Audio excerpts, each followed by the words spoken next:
গাজায় ত্রাণ বিতরণ কার্যক্রম শুরু, ইজিপ্টে চলছে শান্তি সম্মেলনের প্রস্তুতি। জিম্মিদের গ্রহণে ইসরায়েলে ব্যাপক প্রস্তুতি, প্রতিশ্রুতি পূরণের অঙ্গীকার প্রেসিডেন্ট হার্টজগের।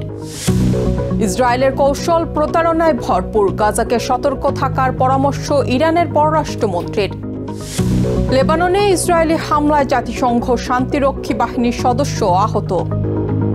মধ্যপ্রাচ্যের রাজনৈতিক, অর্থনৈতিক সহ সবশেষ খবরাখবর আপনাদের সামনে এক নজরে তুলে ধরছি আমি সাবরিনা সুপা।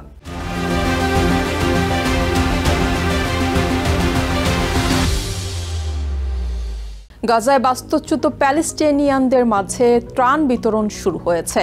যুদ্ধবিরতির পর থেকে আন্তর্জাতিক মানবিক সাহায্য সংস্থা রেড ক্রিসেন্টের তত্ত্বাবধানে ইজিপ্ট ও জর্ডান হয়ে ত্রাণবাহী ট্রাক গাজায় প্রবেশ করতে শুরু করে। রবিবার রাফায় ক্রসিং খুলে দেওয়ার পর ইজিপ্ট থেকে সরাসরি গাজায় ত্রাণবাহী ট্রাক প্রবেশ করতে দেখা যায়।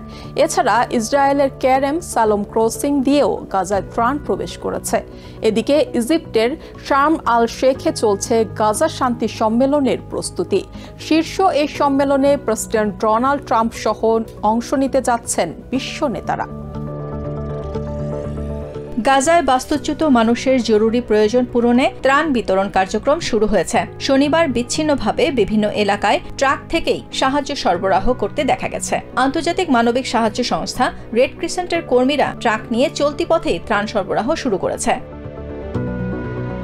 যুদ্ধবিরতি শুরুর পর ইসরায়েল সীমান্ত হয়ে ত্রাণ প্রবেশ করলেও রবিবার ইজিপ্ট থেকে গাজা সীমান্তে ত্রাণের ট্রাক প্রবেশ করতে শুরু করেছে। চুক্তি অনুযায়ী এদিন ভোরে গাজা সীমান্তের ইজিপ্টের রাফাহ ক্রসিং খুলে দেওয়া হয়। এরপর শত শত জরুরি সাহায্য সরবরাহকারী ট্রাক খাদ্য, জ্বালানি ও চিকিৎসা সরঞ্জাম সহ অন্যান্য সামগ্রী নিয়ে সরাসরি গাজায় প্রবেশ করতে শুরু করে। তবে ইসরায়েলি আগ্রাসনের সর্বশেষ তীব্রতায় ত্রাণ বিতরণ কার্যক্রম পুরোপুরি স্থবির হয়ে পড়েছিল। আন্তর্জাতিক সংস্থাগুলো তাদের কার্যক্রম গুটিয়ে নেয়। ফলে এখনও ত্রাণ বিতরণে আনুষ্ঠানিক কোনো কাঠামো গড়ে ওঠেনি। এ কারণে বিশৃঙ্খলাও দেখা গেছে। বাস্তুচ্যুত গাজাবাসীর প্রত্যাশা দ্রুতই আন্তর্জাতিক সংস্থাগুলো, বিশেষ করে UNRW এর তত্ত্বাবধানে শৃঙ্খলার সাথে ত্রাণ কার্যক্রম শুরু হবে। আমি বাড়িতে গিয়ে শুনলাম ত্রাণবাহী ট্রাক এসেছে। পরে বাচ্চাদের জন্য খাবার আনতে গিয়েছিলাম, কিন্তু কার্যক্রম এখনো সেভাবে চালু হয়নি। আমি চাই এটি সরকারিভাবে আসুক, কারণ এভাবে কিছু লোক সাহায্য পায় আর কিছু লোক একেবারেই পায় না। আমি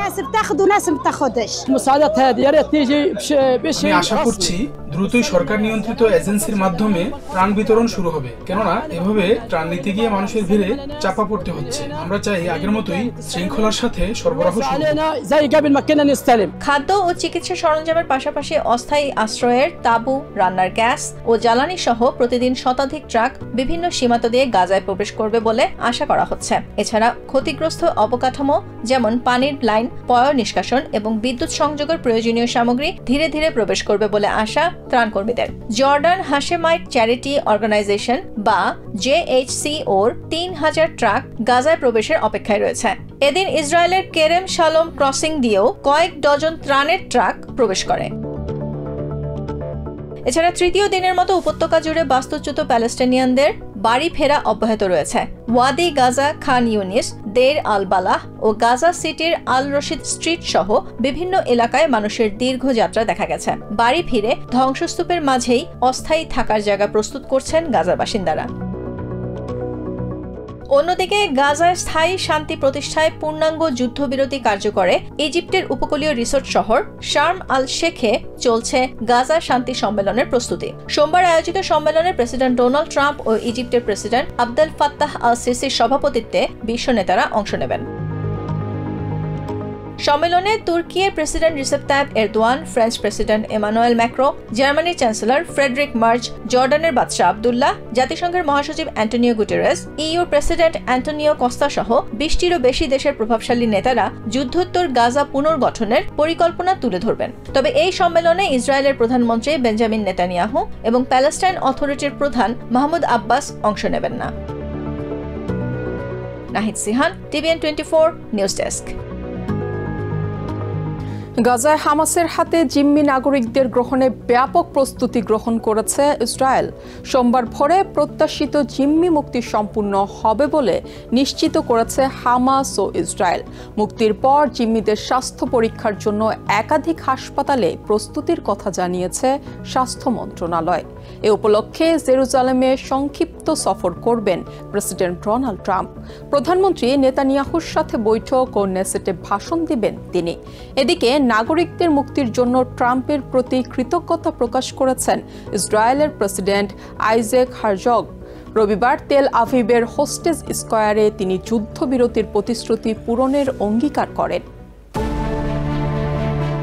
গাজায় যুদ্ধবিরতি চুক্তির আওতায় মুক্তির অপেক্ষায় থাকা জিম্মি নাগরিকদের গ্রহণে ব্যাপক প্রস্তুতি নিয়েছে ইসরায়েল। মুক্তির পর জিম্মিদের স্বাস্থ্য পরীক্ষা ও প্রয়োজনীয় চিকিৎসা সেবা প্রদানে একাধিক হাসপাতালে বিশেষ প্রস্তুতি নেওয়া হয়েছে বলে জানিয়েছে দেশটির স্বাস্থ্য মন্ত্রণালয়। রবিবার হাসপাতালগুলো পরিদর্শন করেন স্বাস্থ্য মন্ত্রণালয়ের ডিরেক্টর জেনারেল মোশে বার সিমান তোভ। জিম্মিদের মুক্তির জন্য প্রেসিডেন্ট ডোনাল্ড ট্রাম্পের প্রতি কৃতজ্ঞতা প্রকাশ করেছেন ইসরায়েলের প্রেসিডেন্ট আইজ্যাক হারজগ। মধ্যপ্রাচ্যের পরিস্থিতি শান্তির দিকে পরিচালিত করতে ট্রাম্পের নেতৃত্ব ও জিম্মিদের ফিরিয়ে আনার প্রতিশ্রুতি পূরণের প্রশংসা করেন তিনি। প্রেসিডেন্ট ট্রাম্পের প্রতি ইসরায়েলি জাতি কৃতজ্ঞ। মধ্যপ্রাচ্যে শান্তি প্রতিষ্ঠায় আমরা তার নেতৃত্বের দৃঢ়তার প্রশংসা করি। যদিও এটি সহজ হবে না, কেননা যুদ্ধবিরতির প্রথম ও দ্বিতীয় ধাপের মাঝে একটা শূন্যতা এখনো রয়েছে। পরবর্তী পদক্ষেপের মাধ্যমে তা পূর্ণ করতে হবে। রবিবার তেল আভিভের হোস্টেজ স্কয়ারে হোস্টেজ ফ্যামিলি ফোরাম ও অন্যান্য ইসরায়েলিদের জনসমাগমে উপস্থিত হয়ে বক্তব্য দেন প্রেসিডেন্ট হারজগ। এ সময় তিনি যুদ্ধবিরতির প্রতিশ্রুতি পূরণের অঙ্গীকার করেন।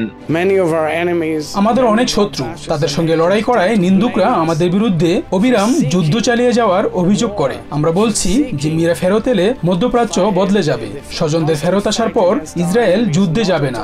আমরা চুক্তি পূরণে প্রতিশ্রুতিবদ্ধ, প্রতিবেশীদের সাথে শান্তি প্রতিষ্ঠা করতে চাই। সোমবার সকালে ইসরায়েলি জিম্মি নাগরিকদের মুক্তি দেওয়ার বিষয়টি নিশ্চিত করেছে হামাস ও ইসরায়েল। হামাসের একজন জ্যেষ্ঠ কর্মকর্তার বরাতে আল জাজিরা জানিয়েছে 3টি পৃথক জায়গা থেকে জিম্মিদের মুক্তি দেয়া হবে। ইসরায়েলের পক্ষ থেকেও হামাসের বার্তা পাওয়ার কথা নিশ্চিত করা হয়েছে। প্রধানমন্ত্রীর কার্যালয়ের মুখপাত্র শোস বাদরোসিয়ান বলেছেন, জিম্মিদের মুক্তি সোমবার ভোরে শুরু হবে।